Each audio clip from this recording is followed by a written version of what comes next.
Lingala facile, journal Impact Paix idéologie. Sali réflexion sur harcèlement sexuel. Oyo bana basi bakuta na kanango. Tango bakendeke kuluka misala na ba différentes entreprises. Gilles Boulembi, Mikonjoli, reportage. Lelo oyo soki otamboli na ba entreprise ebele na République démocratique du Congo en général, pe Kinshasa en particulier, to constater que ba femme baza victime ya harcèlement sexuel et pas ya ba patron na bango. Na yango, le journal le plus suivi de la République démocratique du Congo et qui taki sur terrain pour na kozwa ba vie à population na oyo etali harcèlement sexuel na place ya musala. Boyoka bango. Mboka oyo passe. Eza passe tozo tanga tant aussi la classe là aussi c'est pour bien licencié mais aucun na ba document na oki ko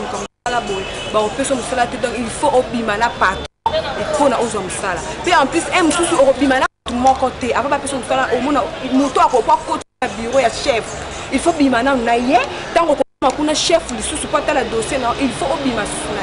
et ça bien te pe na ba fi o ba accepta kambwana et ça bien te pour na ko sa bonne qui n'a pas na yo ko comme cela na okende ko comme cela na ko ka alingio boya au moins la pe boy pas quand on bien on bien déjà on boy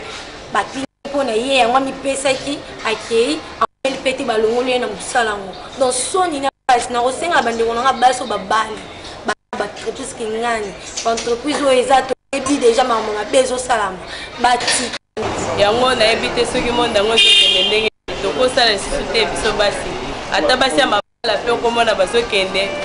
patron zo tenir te kaza femme mariée malinga bimana ye azana na ye oya moni parce que azana poste ya mwasi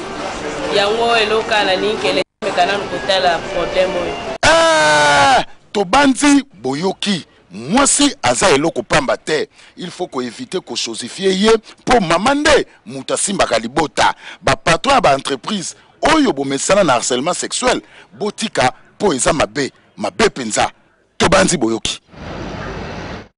Selon ba chercheur britannique, téléphone portable, clavier, P,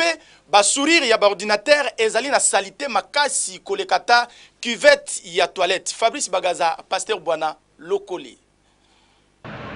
Noko soki bokutani na bandeko oyo bazalaka shosho pona kolia 5 ba sukolo maboko très bien awa komo